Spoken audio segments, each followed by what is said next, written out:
देश की राजधानी दिल्ली से जनता के बीच से जनता की बात, यह है जनता की आवाज। ये वो खास कार्यक्रम है जिसमें देश की जनता हर मुद्दे पर अपनी आवाज को बुलंद करती है और मुखर होकर बोलती है। और आज एक बार फिर से देश की जनता से जुड़ा हुआ मुद्दा ही हम आपके सामने पेश करने जा रहे हैं। मुद्दा हाथरस कांड का, जहां 120 से ज्यादा मासूम लोगों ने अपनी जान गंवा दी। एसआईटी की रिपोर्ट आई है, लेटेस्ट अपडेट ये है, लेकिन हैरान परेशान कर देने वाली बात यह है कि बाबा सूरजपाल का नाम इस एसआईटी रिपोर्ट में है ही नहीं, जिसकी चरणों की धूल पाने के लिए लोग भागे थे और भगदड़ में 120 से ज्यादा लोगों की जानें चली गई। सवाल सबसे बड़ा ये कि आखिर किसका संरक्षण है, और अगर है तो आखिर क्यों। देश की जनता हमारे साथ जुड़ चुकी है, खास मेहमानों का पैनल भी हमारे साथ मौजूद है। सभी का तारुफ जल्दी से करवा देते हैं। संजय मिश्रा जी हमारे साथ मौजूद रहने वाले हैं, बरखा त्रेयन जी अपनी उपस्थिति दर्ज करवाने वाली है, गोपाल तिवारी हमारे साथ मौजूद रहने वाले हैं, स्वामी उपमन्यु महाराज जी भी हमारे साथ मौजूद रहेंगे, शैलेंद्र दुबे जी अपनी उपस्थिति दर्ज करवाएंगे, मनीष गुप्ता जी हमारे साथ उपस्थित रहने वाले हैं, और साथ ही साथ संजीव कौशिक जी भी अपनी उपस्थिति दर्ज करवाने वाले हैं। मैं शुरुआत मनीष जी के साथ करने जा रही हूँ। मनीष जी, एसआईटी रिपोर्ट आ चुकी है जिसका सभी को इंतजार था, बहुत अच्छी बात है, बहुत जल्दी ये रिपोर्ट आ गई, लेकिन सबसे बड़ा सवाल ये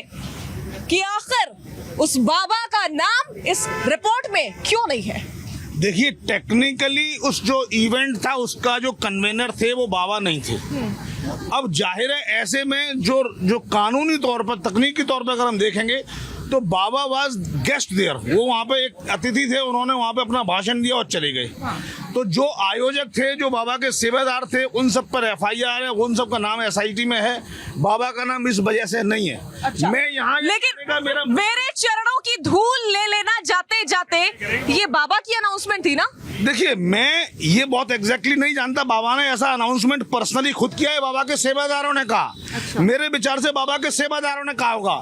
मैं यहाँ बाबा का किसी भी हालत में बचाव नहीं करना चाहता। ऐसा लग रहा है एपी सिंह का काम आप ही कर रहे हैं। नहीं, मैं ये कह रहा हूँ, मैं किसी भी हालत में बाबा का बचाव नहीं कर रहा हूँ। घटना में जो भी दोषी है उसको सजा मिले, अगर बाबा जिम्मेवार है बाबा को भी सजा मिले। मेरी बाबा से किसी भी प्रकार की कोई सहानुभूति नहीं है। लेकिन मैं ये बता देना चाहता हूँ, जो एसआईटी ने रिपोर्ट दी वो टेक्निकल ग्राउंड पे दी है, क्योंकि जो भी मैटर बनेगा वो कोर्ट में जाएगा और कोर्ट में आमने सामने वकील खड़े होंगे। बाबा का वकील भी कहेगा बाबा तो वहाँ पे थे ही नहीं, ये बाबा जो वहाँ पे थे वो he was just a guest like other people. तो इस वजह से वो बच निकलेंगे। हम इस बात को समझे, मैं ये नहीं कह रहा हूँ बाबा निर्दोष है, बाबा दोषी हो सकते हैं, होंगे नहीं होंगे नहीं जानता, लेकिन जो रिपोर्ट का टेक्निकल रीजन है वो ये रीजन है कि बाबा वहां पर बतौर आयोजक नहीं थे, ना बाबा ने कोई परमिशन मांगी, ना बाबा वहां पहले से पहुंचा हुआ था, ना बाबा होस्ट था, बाबा वाज गेस्ट देयर। अच्छा, बहुत शानदार। संजय जी प्लीज थोड़ा सा आगे आइए। बाबा गेस्ट थे वहां पर, बाबा खुद ही एक मेहमान थे, और वो उन्होंने कहा कि हमारी जो पिंक आर्मी है वही सब कुछ संभाल लेगी, प्रशासन की हमें जरूरत ही नहीं है। प्रशासन पर तो बाद में आएंगे, लेकिन पिंक आर्मी पर पहले, क्योंकि सवाल इसलिए खड़ा हो रहा है, मनीष जी कह रहे हैं बाबा की तो कोई बनती नहीं है जिम्मेदारी, बाबा तो मेहमान थे वहां पे। बाबा, ये मनीष जी ठीक कह रहे हैं, इनकी कहीं जिम्मेदारी नहीं बनती। ये जिस सोच को समर्थन करते हैं उस सोच वालों की जिम्मेदारी ही नहीं बनती, उनकी सिर्फ एक जिम्मेदारी बनती है, वोट लो, सत्ता में बने रहो। मैं चाहता हूं उत्तर प्रदेश का बुलडोजर कहाँ है, क्यों नहीं पहुंचा बाबा के यहाँ। जो बुलडोजर बात बात में गरजता है और देश की जनता स्वागत करती है बुलडोजर गरजने का, आज क्यों नहीं है। 123 लोग जो गए मरे हैं वो कहाँ हैं, उसके परिवार के हालात कौन पूछेगा। क्या आज बाबा इस चीज को देख रहे हैं क्या लखनऊ में बैठ करके। और सबसे बड़ी बात देखिए, एसआईटी की रिपोर्ट की, ये एसआईटी की रिपोर्ट की सराहना कर रहे हैं, बहुत अच्छी बात है, आपकी सोच है, आप करिए। घटना के दिन जब बाबा वहां से भाग गए, एक इंसानियत होनी चाहिए। एक ऐसा बाबा हो सकता है कि उसके सामने लोग मर रहे हैं और वो गाड़ी में बैठ करके भाग रहा है। ये सच है, ये मीडिया ने दिखाया, रिपोर्ट ने दिखाया, कैमरा में कह दे ये सारी चीजें, वो बाबा कैसे हो सकता है। दूसरी तरफ जब वहां पे एक सीनियर पुलिस ऑफिसर जाता है, वो 2 घंटा आश्रम के अंदर रहता है, 2 घंटे बाद निकल करके मीडिया को बोलता है कि बाबा है ही नहीं। रात के बाद सुबह में मालूम पड़ता है कि 6 गाड़ियों की काफिले के साथ उसमें बाबा बाहर निकल करके जा रहा है। किसकी मिली भगत है वो पुलिस ऑफिसर, किसके बात पे सह पे झूठ बोला। मनीष जी जैसे लोगों को शर्म आनी चाहिए। मौत पे भी राजनीति, अरे जो लोग मरे हो हमारे लोग हो सकते हैं, ठीक है, वैचारिक मतभेद हो सकता है, जी हमारे विचारों का मतभेद हो सकता है, लेकिन वो लोग हमारे हैं। बिल्कुल, और देश की जनता है और जनता ही सर्वोपरि है। बरखा जी, जवाब है आपके पास। देखिए, मैं तो सिर्फ और सिर्फ एक बात जानती हूँ कि ऑर्गेनाइजर कोई भी था, इवेंट तो बाबा का ही था। एफआईआर में भी बाबा का नाम नहीं है, एसआईटी भी कुछ भी नहीं कह रही बाबा का नाम, तो संरक्षण कौन दे रहा है आखिर इस बाबा को? मैं वैसे बाबा नहीं कहना चाहूंगी, और मैं चाहूंगी जितने लोग यहाँ हैं वो भी सूरजपाल बोले, ये कोई बाबा नहीं है।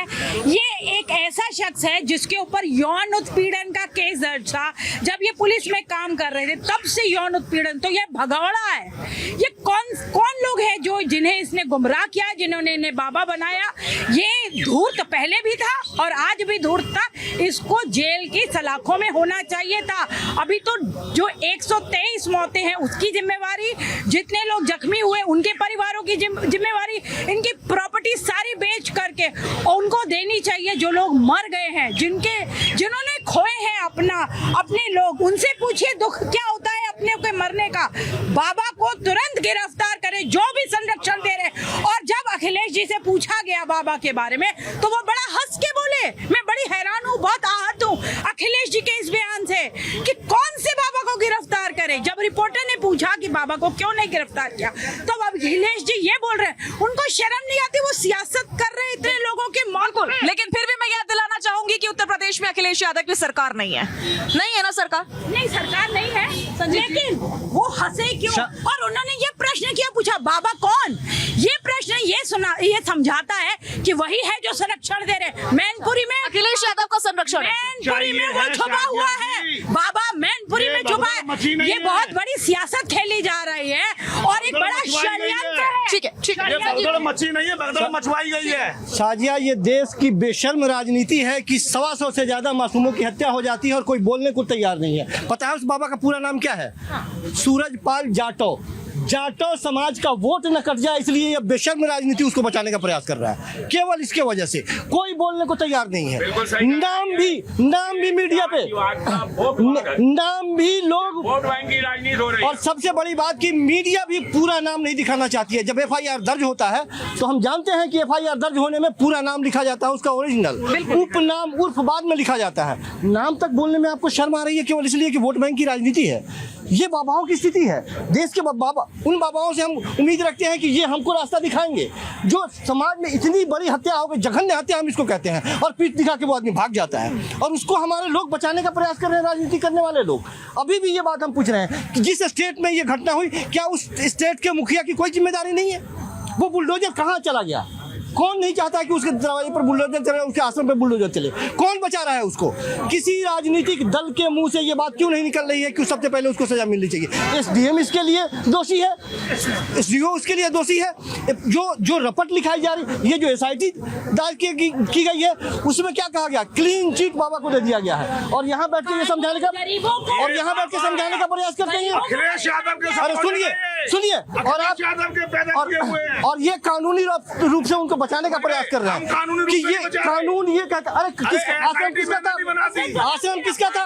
वो औरत कौन थी? ठीक है, बिल्कुल स्वामी उपमन्यु महाराज प्लीज थोड़ा सा आगे आइए। और मैं समझ आ रही हूँ, बिल्कुल आ रही हूँ, मैं समझना चाह रही हूँ ये कैसा विश्वास है। इतना बड़ा कांड हो गया, इतनी बड़ी घटना हो गई, और उसके बाद भी कई पीड़ितों से रिपोर्टर्स जाके, मीडिया के लोग जाके मुलाकात करते हैं, पूछते हैं कि वहां पर क्या हुआ, ऐसा नहीं होना चाहिए था। कुछ सवाल पूछते तो उनमें से कई लोग खुद ही बोलते हैं कि काश मैं भी मर जाती तो मैं परमात्मा के सामने मरती। कोई कहता जो हुआ वो बहुत अच्छा हुआ, हमें इसका कोई गम नहीं है, हमें इसमें कोई शिकायत नहीं है। तो ये किस प्रकार का विश्वास है या अंधविश्वास है? देखिए, थोड़ा पीछे से जाते हैं। लोग कहते हैं कि भारत एक लोकतांत्रिक देश है। मैं कहता हूं भारत लोकतांत्रिक देश नहीं है। अकेला मैं हूं कहता हूं। भारतवर्ष में भीड़ तंत्र है। भीड़ जहां घूम रही है, एक अच्छा आदमी है वो 6 आदमियों को कन्वेंस कर रहा है, वहां पे 7वां आदमी नहीं खड़ा होगा, और जहां पे 1000 आदमी खड़ा होगा वहां 10,000 अपने आप आ जाएंगे। ये भीड़ तंत्र है।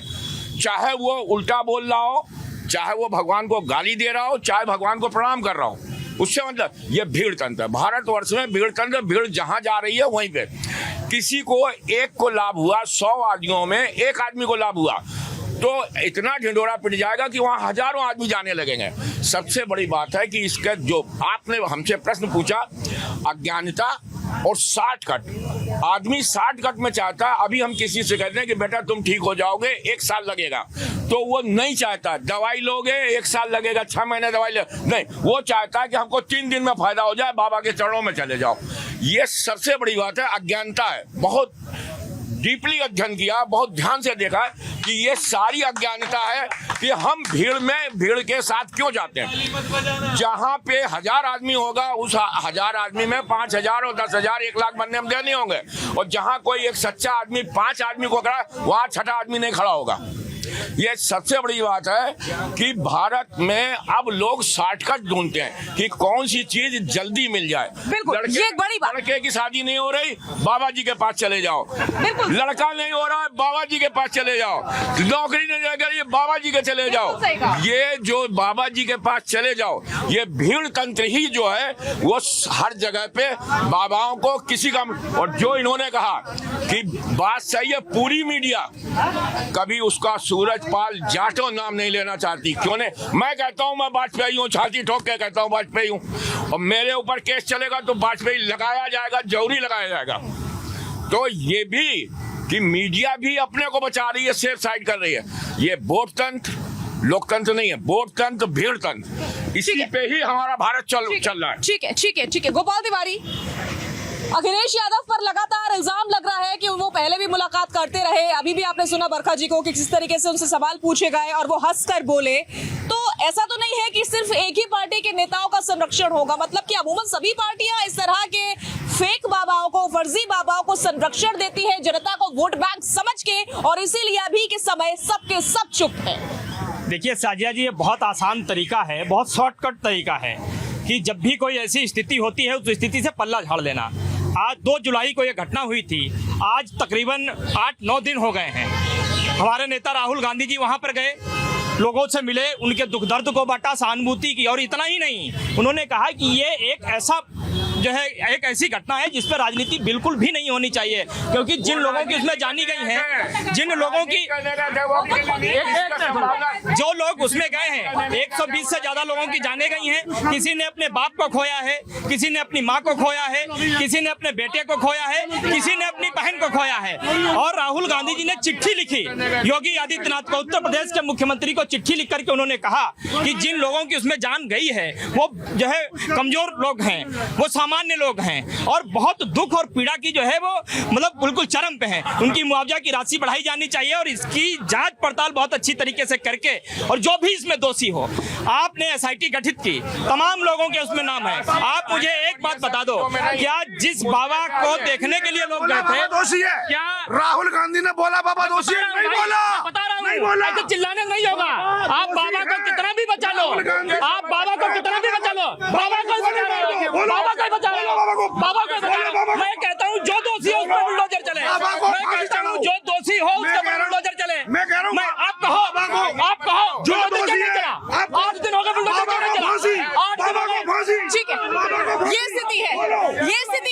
120 से ज्यादा लोगों की जान जा चुकी है, 120 से ज्यादा लोगों की जान जा चुकी है, और यहाँ पर एक दूसरी पार्टी पर आरोप प्रत्यारोप लगाया जा रहा है। शैलेंद्र जी कैसे चलेगा ये? कांग्रेस बीजेपी कांग्रेस पर सब एक दूसरे पर आरोप ही लगा रहे हैं, कोई खुलकर नहीं बोल रहा है कि फर्जी बाबा की गलती है, और फर्जी बाबा की वजह से 120 से ज्यादा लोग मौत के घाट चले गए। अरे भाई जरा बात सुन लो। देखिए इस तरह के जो प्रकरण हो रहे हैं साजिया जी, इसमें ये कहना कि नहीं बाबा की जिम्मेदारी नहीं है, मैं इससे सहमत नहीं हूँ। मान लीजिए ये कार्यक्रम का स्वरूप अलग है, वहाँ पर जो है बाबा की वजह से ही भीड़ आ रही है, और वहाँ भीड़ जो कॉमन लोग नहीं आ रहे हैं, वो एक बड़ी संख्या में जो अनुयायी हैं, हजारों की संख्या में वो लोग आ रहे हैं। तो जो सूरजपाल सिंह जाटव जो है, और मैं आपको आज थोड़ा अलग हट के बात कर रहा हूँ, अगर आप बाबाओं का ट्रैक रिकॉर्ड देखें तो उनमें से वो बाबा जो गैर ब्राह्मण है, उन्हीं के साथ सबसे ज्यादा दिक्कत हो रही है, जो चाहे आसाराम हो या अन्य जातियों के हो एग्जैक्टली वही ऐसी दिक्कत हो रही है। तो मेरा कहना ये है कि इस पर जो है की गलती है, वो पब्लिक भीड़ में क्यों जा रही है? एक मिनट प्रभु जी, पीछे उनका जो जाटअप लगा हुआ है, तो तमाम राजनीतिक दल उसमें कोई भी हो उनका नाम तो नहीं लेना चाह रहे।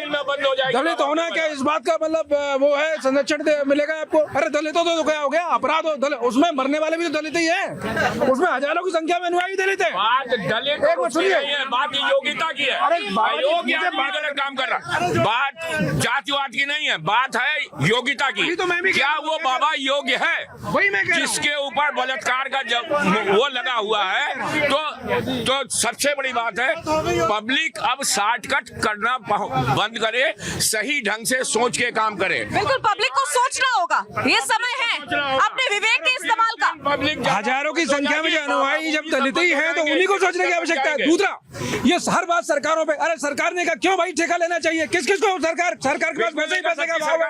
आप जाएंगे मतलब अपनी मर्जी से जाएंगे, आप अपनी मर्जी से जाएंगे, उसके बाद बोलेंगे सरकार हमें मुआवजा देगा। नहीं ठीक एक सेकंड सरकार प्रशासन की जिम्मेदारी क्यों नहीं है शैलेंद्र जी? अगर 80,000 की इजाजत है और पहुंच जा रहे हैं 2 से 2.5 लाख लोग, तो क्या नजर रखने की जिम्मेदारी नहीं है प्रशासन की 2.5 लाख लोगों पर? जी ये एक पहलू है बात का, लेकिन पहलू कैसे? ये तर्क है, लॉजिक है, जो हुआ वो है, तथ्य है। आंशिक तौर पे ये सहमत हूँ, लेकिन लगातार जब जो है इस तरह की चीजें बढ़ती चली जाएंगी, हमारे पास फोर्सेस लिमिटेड है, कहाँ तक बना इन चीजों को आप संरक्षण देंगे, कहाँ तक व्यवस्था कर पाएंगे? आपको जेन्युइन चीजों पे जो है किया जा सकता है। आप 120 से ज्यादा जानों के जाने पर इस तरह का बयान देंगे, मुझे उम्मीद नहीं थी। ये उम्मीद से परे इस तरह का बयान कि कब तक संरक्षण दिया जाएगा। लौटूंगी मैं और जनता से बात कर लेते हैं, जनता क्या सोच रही है इस मुद्दे के ऊपर। बोलिए। देखो राहुल गांधी जी हाथरस भी पहुंचते हैं, मणिपुर भी पहुंचते हैं। अरे सुन लो, हाथरस भी पहुंचते हैं, मणिपुर भी पहुंचते हैं।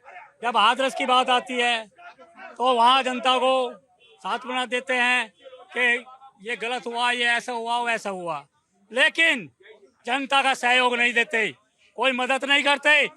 जब बिहार में एक मदरसे में टूट फूट हो जाती है तो वहाँ 30 करोड़ रुपया दे देते हैं, लेकिन वहाँ मृतकों के लिए और घायलों के लिए 30 पैसे नहीं निकलते राहुल गांधी पे।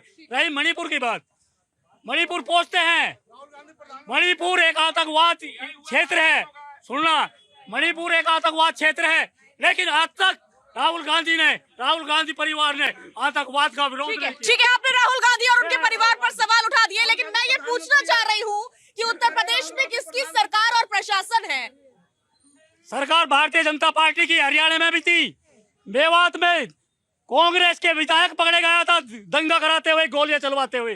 तो सरकार से मतलब नहीं, ये देखो दंगा कौन कराता है, कौन उसमें मुलजिम है, कौन उसमें सियासत का खेल खेल रहा है। तो आज ये देखना पड़ेगा कि अगर राहुल गांधी आज एक किसी आतंकवाद का, किसी पत्थरबाज का विरोध नहीं करता तो कहीं ना कहीं कमियां है। ठीक है, बोलिए। आज मेरे को बड़ा वो अंधभक्तों पे इतना तरस आता है। ये देखो, ये इतना बड़ा मुद्दा मगा हिल हुआ है, परमिशन दिए लोगों ने, ये गवर्नमेंट क्या कर रही है, थाना क्या कर रहा है? 80 में 2.5 लाख अंतर नहीं होते। ये नहीं राजनीति है, बचाया जाए बाबा को, बाबा ही सपोर्ट बहुत है, बाबा पकड़े जा रहा, नाम भी ले रहा, कहाँ भागा, कैसे भागा, ये सबको अंदर जा रहा है। सब कितने आदमी मरे, इनका कोई मदद याद है? सबके से मिले हुए, तो योगी क्या कर रहा हूँ बैठ के, सबके लिए बोल रहा हूँ। सवाल तो सभी पर खड़े होंगे। ये इम्प्रॉपर मैनेजमेंट का खेल है बस, इसमें कोई पार्टी कोई किसी तरीके की कोई पार्टी इन्वॉल्व नहीं है। अगर राहुल गांधी जाते हैं वहां पर सिर्फ अपनी पॉलिटिकल छवि को मतलब बढ़ाने की कोशिश करते हैं बस, और कुछ नहीं है उनका, और कुछ नहीं है यहाँ पर। ठीक है, बोलिए। मैडम जी, 2 जुलाई को ये हादसा हुआ है, वहाँ के एसपी साहब, वहाँ के डीएम साहब और जो वहाँ के एमएलए थे, जो वहाँ के मेंबर ऑफ पार्लियामेंट चुने गए, आखिर वो वहाँ पे इतनी जब भीड़ जा रही थी, एक एकदम अचानक नहीं भीड़ बढ़ी है। जब वहाँ पे भीड़ बढ़ी है तो वहाँ का जो इंटेलिजेंस ब्यूरो जो इंटरनल होता है वो वहाँ पे कहाँ सोया हुआ था कि भाई यहाँ पे इतनी पब्लिक इतने ग्राउंड में आ रही है और यहाँ पे बाबा जी का प्रोग्राम चल रहा है और पब्लिक की जब वहाँ पे क्राउडिंग होगी तो उनको कैसे बचाया जाएगा अगर कोई इमीडिएटली एक्शन कोई बात होती है। और साथ ही साथ वहाँ के डीएम साहब क्या सो रहे थे? क्या वहाँ की जो डीएम साहब की एक पावर होती है कि बिना किसी उसके डीएम के वहाँ पत्ता नहीं हिल सकता। वहाँ के एसपी साहब के पास पावर होती है प्रोग्राम इशू करने की।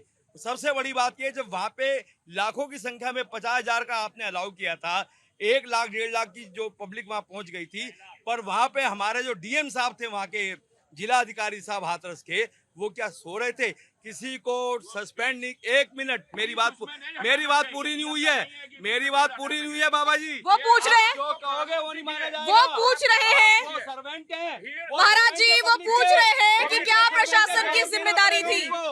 पब्लिक के वो सर्वेंट है मैम, पब्लिक की सेफ्टी करना उनका पहला दायित्व बनता है। और वो लोग सो रहे थे और एसआईटी ने उनसे कोई सवाल जवाब नहीं किया और ना ही उनको सस्पेंड किया गया अभी तक। सबसे बड़ा मुद्दा ये है, सबसे बड़ा मुद्दा ये है कि हमारे देश में, पंडित जी महाराज, मैं आपकी बातों पर नहीं बोला, मैं कहना चाहूंगा आपके माध्यम से, चैनल से, मैं आपके चैनल, सबको मालूम है इन बाबाओं ने क्या खेल खेला। बापू आशाराम सबके सामने है, बाबा रामपाल आपके सामने है, बाबा राम रहीम आपके सामने है, और आज ये बाबा भी आपके सामने है। बाबाओं के चक्कर में हमारा देश अंधभक्ति में फंसा हुआ है। इसको अज्ञानता से बाहर आना होगा, तभी हम अपना बचाव कर सकते क्या कह रहे थे महाराज जी आप? मैं कह रहा हूं कि डीएम क्या करेगा जब अभी इस टाइम इतनी पब्लिक है और अचानक 2000 आदमी और हो जाए, तो आप क्या करोगे? पुलिस क्या करेगी?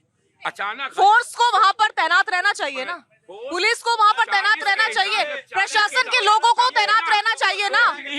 उतनी ही 2 चीजें, एक कि जितनी जरूरत थी उतनी भीड़ हुआ थी। एक सेकंड। हाँ, देखिए, दोनों चीज अच्छे है कि पब्लिक, जब उन्होंने ये कहा कि हमारे कमांडर, उन्होंने एक बात कही है लिखित में कि हमारे ये आयोजन मेरे कमांडर करेंगे, नहीं कि हमारा जो है, हमारे कमांडर हमको, हमारा मैनेजमेंट कर लेंगे। जब कोई डीएम को एश्योर कर रहा है, डीएम को कोई एश्योर कर रहा है कि हमारे कमांडर, हमारी वो, तभी तो महाराज जी सवाल उठ रहा है, तभी तो सवाल उठ रहा है। नहीं, वो ठीक है, तभी सवाल उठ रहा है कि अब तक बाबा का नाम उस रिपोर्ट में क्यों नहीं है। शाजिया जी, सिंपल जवाब ये है, हम में से कोई भी नहीं बाबा के ये सूरजपाल के साथ खड़ा, लेकिन ये सारी मनी गेम है और पावर गेम है। बाबा के पास 200 करोड़ रुपया, 25 आश्रम और जाने क्या क्या असेट्स हैं, तो बाबा बहुत पावरफुल है। बाबा कानून को भी खरीद सकता है, बाबा सब कुछ पैसे के बल पे खरीद सकता है, गरीबों को मरवा सकता है। एग्जिट गेट एक था, आप बताइए, जो लोग वहाँ से बाहर जाना चाह रहे थे वो बाहर नहीं जा पा रहे थे। मेरे को वहाँ पर हाथरस से एक शख्स ने ये बताया, एक महिला ने ये बताया है कि वहाँ पर जो बाबा के प्रोग्राम में आती थी महिलाओं, उन्हें चिन्हित किया जाता था कौन सुंदर महिला है, फिर उस सुंदर महिला को भेजा जाता था जो दूध से बाबा को स्नान कराती थी, और फिर उस दूध से, बाबा के जो नहाए हुए दूध से, इन्फेक्शियस दूध से खीर बनती थी जिसका प्रसाद बंटता था। तो किस ओर जा रहे हैं हम लोग? ये देश किस ओर जा रहा है? कितनी गलत बात है, लेकिन इनके ऊपर आवाजें नहीं उठती, उन्हें दबा दिया जाता है। संरक्षण पॉलिटिकल पार्टियां हैं जो ऐसे बाबाओं को संरक्षण देती है, वोट बैंक की राजनीति, क्योंकि यहीं पे वोट बैंक तैयार होता है। ये लाइसेंसी गुंडे हैं। ठीक है संजय जी, पॉलिटिकल संरक्षण अगर बाबाओं को हासिल है तो इस समय वो कौन सी पार्टी है जो पॉलिटिकल संरक्षण दे रही है? क्योंकि फर्जी बाबा का वकील तो ये कह रहा है कि बाबा को फंसाने के लिए साजिश रची गई, वहां पर जहरीली गैस छोड़ी गई, कुछ लोगों के हाथ में वहां पर पंप्स भी देखे गए थे। जो लोग बाबा के साथ खड़े हैं, मैं समझता हूं कि उस सरकार को जनता के साथ खड़ी हो जानी चाहिए। आज के धर्म की राजनीति करता कौन है, उसका नाम बताइए।